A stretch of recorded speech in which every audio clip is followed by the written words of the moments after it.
Hi everyone, my name is Leah.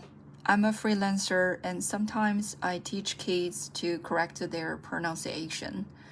These days, I just plan to polish up my English skills and I want to share books and opinions with you guys in English. Yeah, right now, let's get started. Last time I noticed someone talk about drama series and stand-up comedy, which reminds me of this book. The title is Friends, Lovers, and the Big Terrible Thing. The author is Mathew. He's one of the characters in a show, Friends, called Chandler Bing.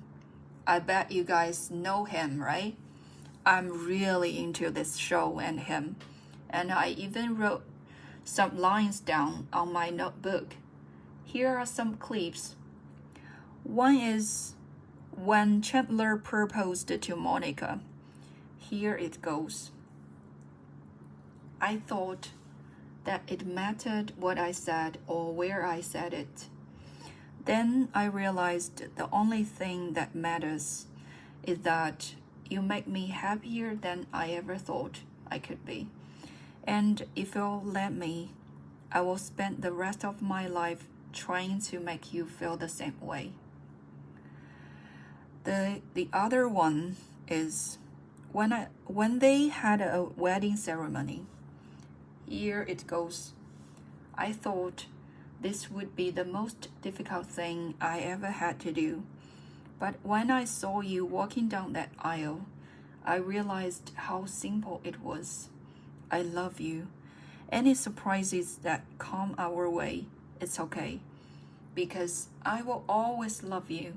You are the person I was meant to spend the rest of my life with. When I heard these lines, I got goosebumps, and they are so touching. I even give a lot of, nicknames to Chandler Bing, like hilarious, awkward, weirdo, wicked smart, romantic, and husband material. The reason why I call him weirdo is that, to be honest, if you know someone very well, you'll find almost everyone is a weirdo in their own way, including me, right? And that's totally normal. So, I was curious about him, this person in his real daily life. I was wondering, which kind of family can raise up such a talented man? When I heard of that, he wrote a book. Immediately, I bought one on the internet. When I read this book, it turns out that he had a lot of issues, like childhood trauma and emotional void, pressure from fame and friends, the show, physical injuries and painkiller dependency, mental health battles and isolation, etc., etc. I can totally relate to him, and I know he was so struggling. It's like sharing similar things with another American show, Euphoria. Have you guys heard about that? That was a big hit in America, right? Maybe next time we can talk about it.